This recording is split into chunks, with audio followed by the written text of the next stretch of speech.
Podcast Se Liga ADM. Olá, sejam bem-vindos ao Se Liga ADM, o podcast do CRA-MG no YouTube e na rádio CRA das Gerais. Hoje vamos debater um tema que afeta milhares de estudantes e profissionais. A regulamentação do ensino à distância no Brasil, modalidade que vem crescendo exponencialmente. Em 2023, o país registrou 4,9 milhões de alunos em EAD. Dentre os cursos mais procurados, a administração ocupa o segundo lugar, perdendo somente para a pedagogia. Com o objetivo de garantir mais qualidade na oferta da modalidade, o governo federal assinou o Decreto 12.456, que regulamenta a nova política de educação à distância. E para entendermos melhor o que significa na prática esse decreto, o episódio de hoje recebe o presidente do Instituto de Ensino, Pesquisa e Extensão, o advogado Emerson Luiz de Castro, e o presidente do CRA-MG, administrador Gerúdio Aguilar, que apresentará o nosso convidado. Sejam bem-vindos ao Se Liga ADM. Muito obrigado, Tabara. Obrigado. Obrigado. Que satisfação, doutor Emerson, eu tenho de recebê-lo aqui no Conselho Regional de Administração. Né? Eu tenho uma satisfação muito grande pela sua pessoa, principalmente pelo grande profissional que é e que representa para nós aqui em Minas Gerais e em nível nacional. Eu sei do seu reconhecimento aí. O doutor Emerson, gente, esse grande educador, ele é professor, advogado e ele está também como fazendo o curso de psicologia, né, doutor Emerson? Exatamente. Que coisa fantástica, eu gosto muito de estudar e como futuro psicólogo, hoje ele é diretor de ensino do Grupo Cotemig, onde está fazendo um excelente trabalho como diretor e também ele é ele é conselheiro do Conselho Estadual de Educação e conselheiro do Conselho de Educação e Treinamento da FIENG. Esse é um resumo pequeno para o podcast, né, doutor Emerson? Para o seu currículo que é tão vasto e que a gente tem essa honra de receber e também um grande parceiro aqui do CRA. Por isso nós vamos fazer essa primeira discussão de nível do ensino EAD e o próximo vai ser já com um coordenador da área, que será o nosso Marco Antônio, nosso conselheiro aqui. Mas hoje nós estamos iniciando, que o doutor Emerson é um especialista nessa área e vai nos dar muitas dicas e falar. E eu quero começar, doutor Emerson, perguntando o que levou o MEC a mudar a educação à distância, junto aqui em nível nacional, essa mudança tão rápida que foi. Eu gostaria de saber primeiro o que originou isso.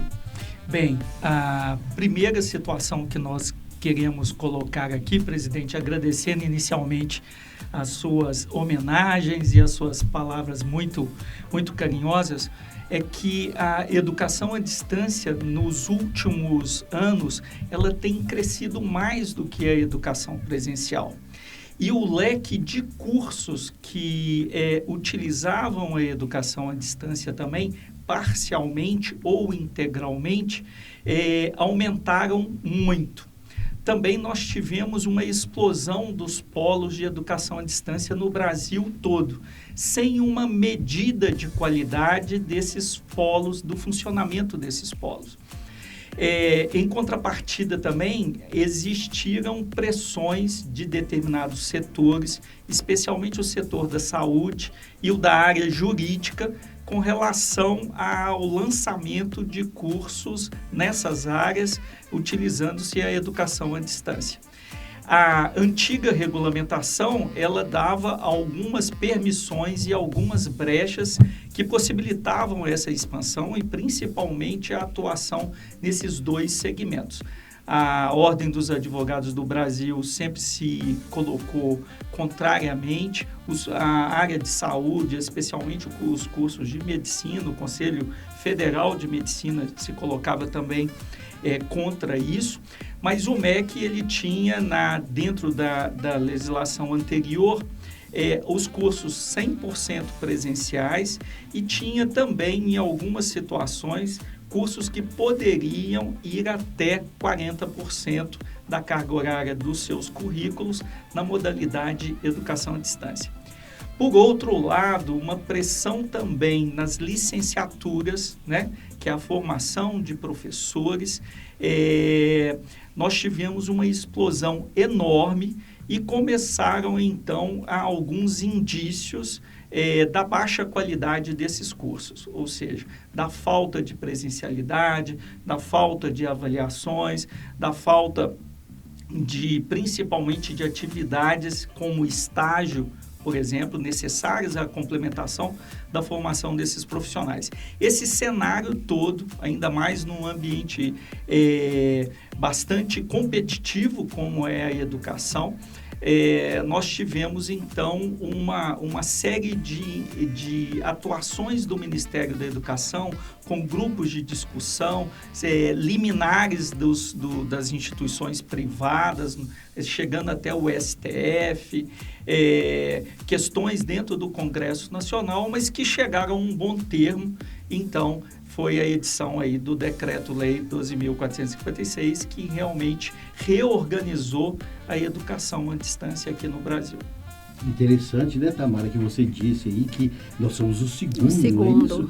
E perdendo para a pedagogia, que também é um curso de grande importância para a sociedade, né? Já que os outros estavam lutando. E eu acho que está mais do que correto isso, doutor Ives, porque a gente estava recebendo um profissional que é de AD, que realmente não estava atendendo o perfil do profissional de mercado. Eu acho que veio muito oportuno. Mas vamos lá, vamos saber mais. Eu gostaria aqui de saber também de quais foram as principais mudanças na nova legislação. Bem, presidente, isso é importante a gente notar que existem dois tipos de relações, né? A primeira relação é a relação jurídica, ou seja, o que exatamente a lei trouxe, o decreto-lei trouxe de alterações. E depois os desdobramentos disso nas instituições, ou seja, na reorganização pedagógica, acadêmica das instituições, que vão ser provocados, já estão sendo provocados a partir dessas alterações normativas. Então, como minha memória também, estou com 61 anos, eu vou utilizar um pouquinho de cola aqui. A principal mudança, o decreto ele trouxe uma nova conceituação da educação à distância que me permitam aqui ler para vocês. É um processo de ensino e aprendizagem. A primeira questão é que saiu de modalidade, foi cortada essa expressão modalidade. Tanto é que na LDB, na Lei de Diretrizes e Bases da Educação, não existe a modalidade EAD, né? Síncrono ou assíncrono. Isso daqui foi uma inovação que o decreto trouxe da nossa experiência na pandemia, com as aulas online, com o professor em tempo real, ou seja, havia uma sincronicidade mediada pela tecnologia entre o professor e o estudante, né? Então, as várias ferramentas, Teams da Microsoft, o Meet do Google e outras ferramentas de interação foram assumidas agora dentro da legislação que não eram. A gente tratava isso como tecnologias da informação e comunicação, mas isso não estava bem acentuado. Ou assíncrono, que realmente são as aulas gravadas. Nós estamos gravando aqui e depois isso vai perenizar por algum tempo com o estudante naquelas aulas gravadas, sempre que ele queria, ele poderia estar utilizando. O que caracterizou muito o EAD até então, né?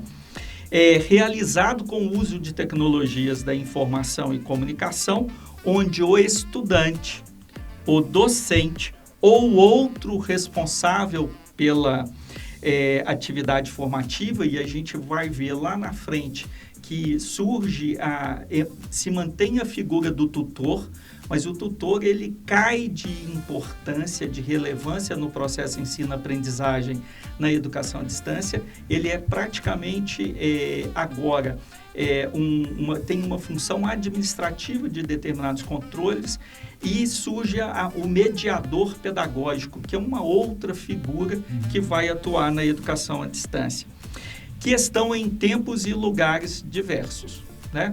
Então, essa conceituação da educação à distância, ela traz uma série de, vamos dizer, de consequências aí para o texto normal. A legislação anterior também, ela tratava da educação à distância na educação superior e na educação básica, que é o ensino médio, a educação de jovens e adultos, o ensino técnico. Isso ficou relegado a outra legislação. Especificamente, o decreto vai trabalhar exatamente sobre a graduação e a pós-graduação no sentido da educação superior, né? Outra questão que é interessante, na LDB, na Lei de Diretrizes e Bases da Educação Nacional, onde a gente fala da educação superior, vai falar, são cursos da educação superior, os cursos de graduação, os cursos que aí você tem licenciatura, bacharelado e os tecnológicos, cursos de extensão, os cursos sequenciais e os cursos de pós-graduação, sendo que na pós-graduação nós temos a pós-graduação lato sensu, estrito sensu, no estrito sensu mestrado acadêmico, mestrado profissional, doutorado acadêmico, doutorado profissional. O pós-doutorado não é título, ele não se enquadra nisso daí. E aí, o decreto vai falar que na graduação, nos cursos de graduação, nós teremos 3 formatos de oferta, né? O presencial, o semipresencial, que é o que a gente chamava de ensino híbrido, né? Que antes a gente não tinha essa configuração, apesar de que se falava que carga horária poderia ser parte da carga horária presencial e parte da carga horária à distância e os cursos à distância. Então, graduação agora, nos projetos pedagógicos de curso, a instituição vai ter que definir quais formatos de oferta. Ela pode ofertar os 3, ela pode ofertar um só, mas tem consequências quando você decide por isso daí. A outra questão é que eles tratam também das cargas horárias mínimas. O decreto é bem completo com relação a isso. E outros desdobramentos aí que a gente pode falar mais. E agora, antes de passar para a próxima pergunta, né, Tamara, eu gostaria de saber a concentração. Tamara, que é mais jovem, que está fazendo aí, mais jovem, que é super jovem, e como só curiosidade, a concentração do estudante brasileiro, você acha que nós estamos preparados mesmo? Porque eu li uma reportagem uma vez que o japonês se julgava não preparado para o ensino à distância, 100% à distância. E eu acho que hoje, e nós brasileiros, do jeito que nós tratamos as coisas, desse nível de responsabilidade, vocês acham que tem essa concentração? Aí nós temos duas situações importantes no cenário político. Primeiro, a gente tem que olhar lá o Plano Nacional de Educação. O Plano Nacional de Educação é muito ambicioso com a ampliação do número de estudantes na educação superior. E a educação à distância, ela serve muito para um país que tem essas dimensões geográficas que nós temos. Por exemplo, Minas Gerais, nós temos 853 municípios, né? Como criar e gerar vagas e possibilidades para esses estudantes estarem dando sequência aos seus estudos. Por outro lado, também, nós temos uma questão que é a aprendizagem ao longo de toda a vida, né? Ou seja, o lifelong learning. Como é que nós, por exemplo, na idade, você falou aí que eu estou estudando psicologia, né? Como é que a gente vai enfrentar esses outros processos? A educação à distância, quando você faz dentro do censo da educação superior, você faz algumas análises de números, né? Você tem lá faixa etária, você tem sexo, por exemplo, as mulheres, elas utilizam muito a educação à distância porque elas têm o trabalho, elas têm que estudar e ainda tem as famílias, né? As pessoas que estão na segunda graduação. Então, para o jovem, realmente, que por mais que ele esteja antenado com as novas tecnologias, né? Vocês dois mesmos, vocês estão usando celular, vocês estão usando tablet, né? Mas a concentração, ela vai... nós da educação teremos que aprender e inventar, desenvolver novas metodologias e abordagens que nesse instante de tela, de rolar a tela, né? Porque hoje nós vivemos a sociedade, né? E a economia da atenção, né? Então, tudo que nós estamos fazendo, nós estamos sendo abordados para que a nossa atenção se volte para aquilo. Então, até o rolar da tela é atenção. Quando o professor está em sala de aula, ele também... Por que nós tivemos essa lei contra os celulares, né, nas escolas? Justamente porque eles estavam tirando a atenção. Então, eu acho que que a escola vai ter que aprender como tratar e prender a atenção. Eu acho que são novos processos que vêm decorrentes disso daí. Mas que realmente nós temos um problema, temos um desafio. Mas é interessante esse desafio, doutor Elos, que eu sou da cidade de Jequitinhonha e eu observei, quando lá estive recentemente, o nível de aculturamento das pessoas que fizeram o curso superior.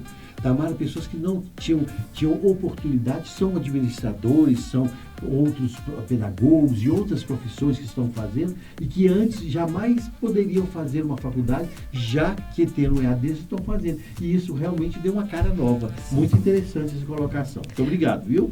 Presidente, Sim. só aproveitando a deixa do presidente, falando da concentração, né?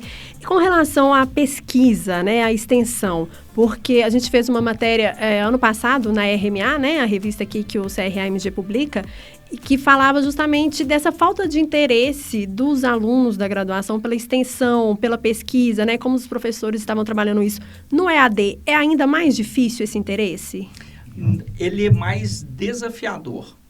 É mais difícil não, porque a extensão universitária, né? Primeiro vamos retomar lá em dezembro de 2018, quando veio a publicação da Resolução 7 do Conselho Nacional de Educação com a curricularização da extensão. Uhum. A extensão, o interesse pela extensão já era um problema antes da educação à distância, né? E não só para a educação à distância, nos cursos presenciais também.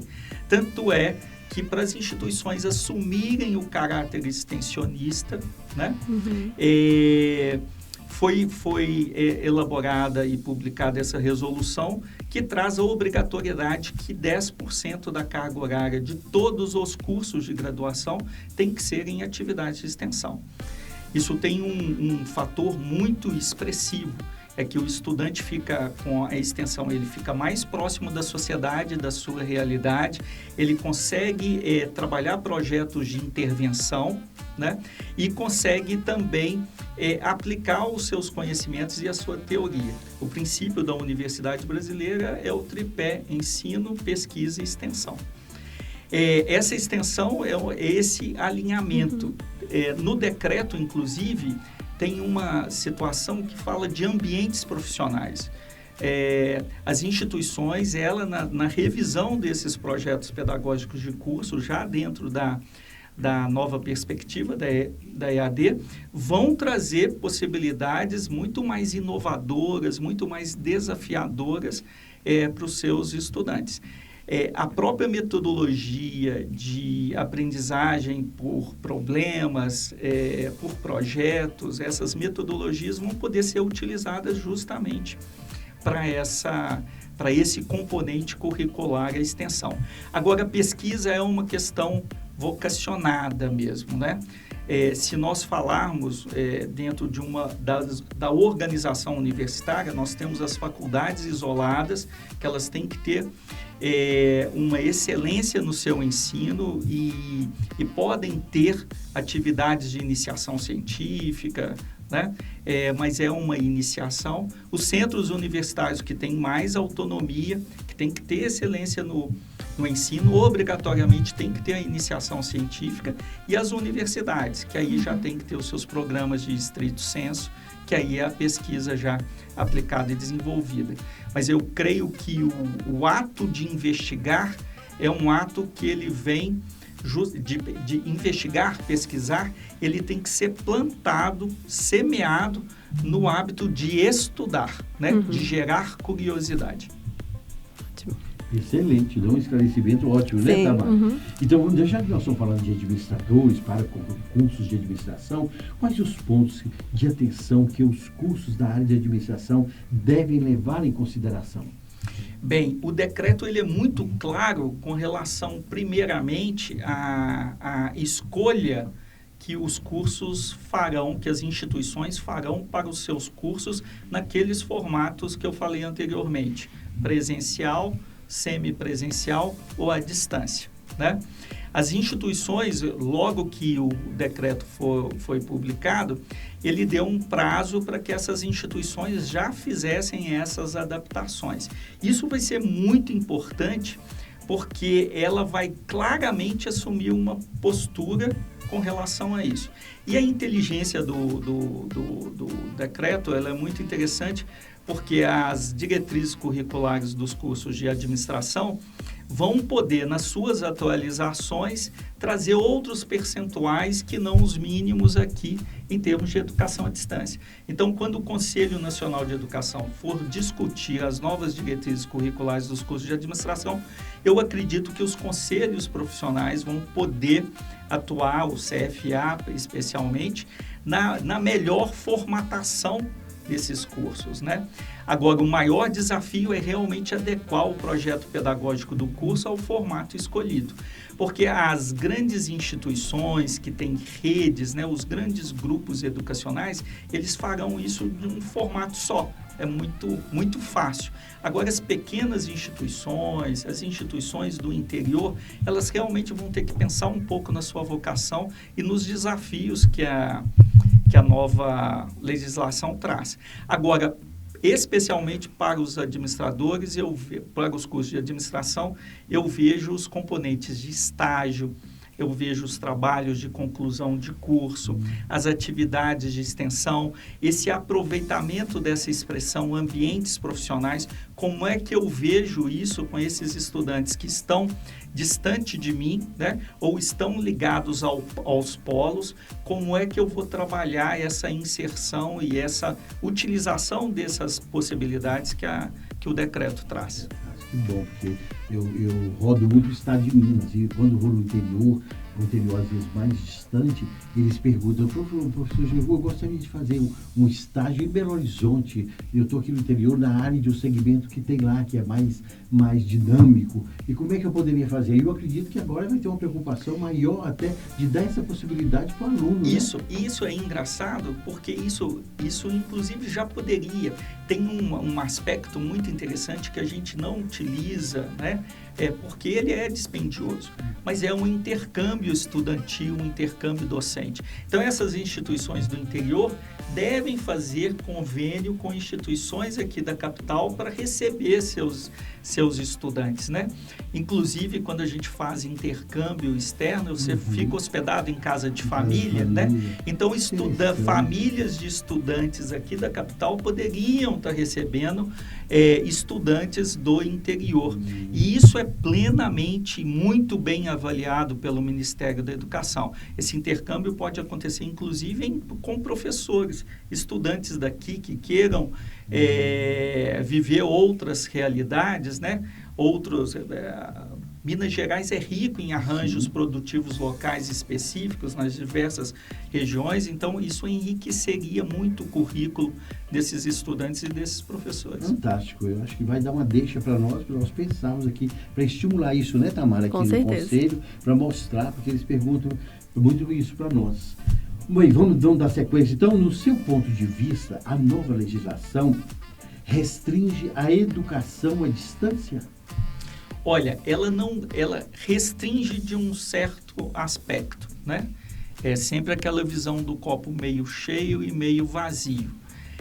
No aspecto de polos, ou seja, na ampliação de polos, por exemplo, um aspecto do decreto, ele elimina o compartilhamento de polos. Então, às vezes, você tinha um polo em Nova Lima, que várias instituições, elas usavam aquele polo, tá certo? Hoje isso não pode mais. Ou seja, o polo tem que ter a identidade institucional daquela instituição, justamente para não confundir o aluno. Quando ele vai no polo, em qual instituição eu estou matriculado? Né? Isso foi um avanço muito, muito grande. Também a questão do número de polos, das avaliações presenciais que são obrigatórias, né? Da estrutura do polo, que hoje no decreto ficou muito bem descrito e muito bem detalhado. né? As avaliações dos polos que serão por amostragem. Então, esses detalhes, eles realmente impedem essa expansão do jeito que ela estava.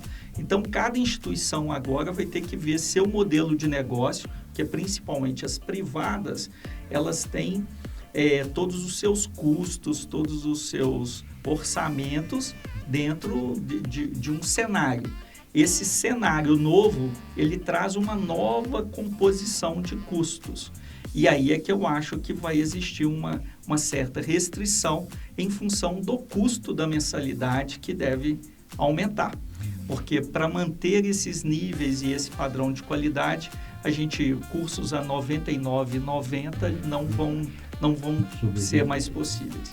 O senhor acha que vai acabar com algumas faculdades? Assim, vai acabar extinguindo algumas faculdades, algumas instituições de ensino? Eu acho que muda muito a educação sempre vai ser um mercado muito interessante e muito importante.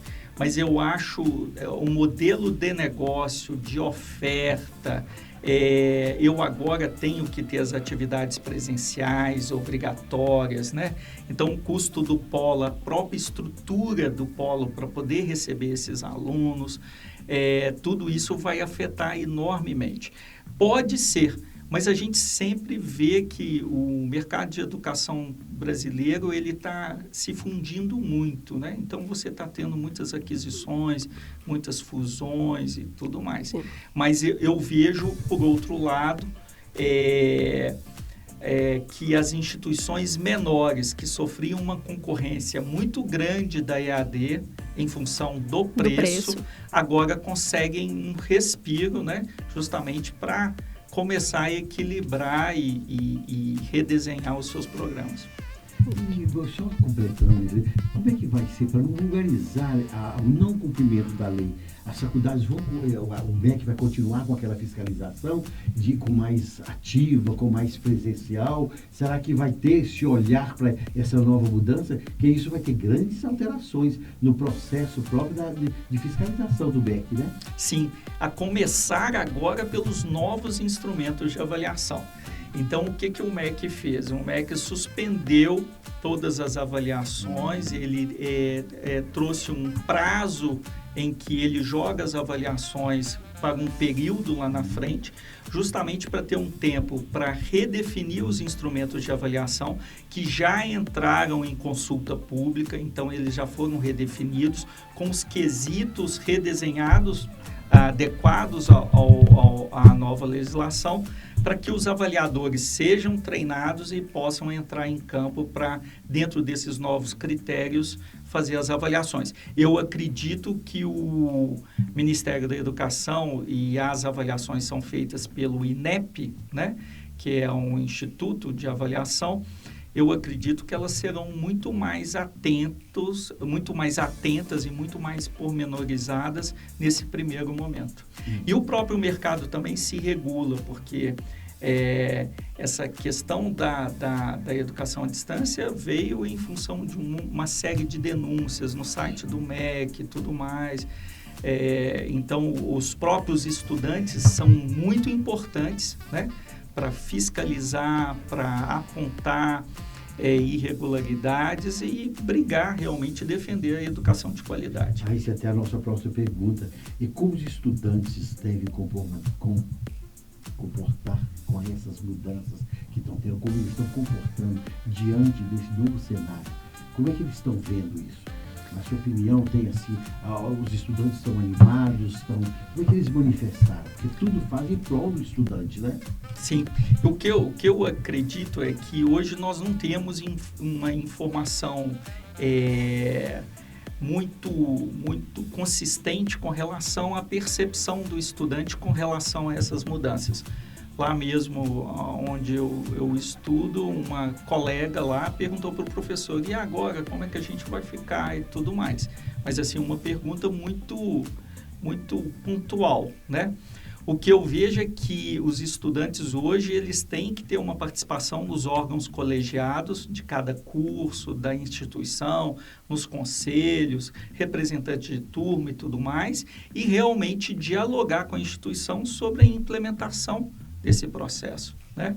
Que eu acho que a comunidade acadêmica agora, os professores terão que se adaptar, os estudantes, a própria instituição. Então, o diálogo agora tem que ser mais frequente até para ele se situar. Olha, meu curso era 100% à distância, e agora, como é que vai ficar essa transição?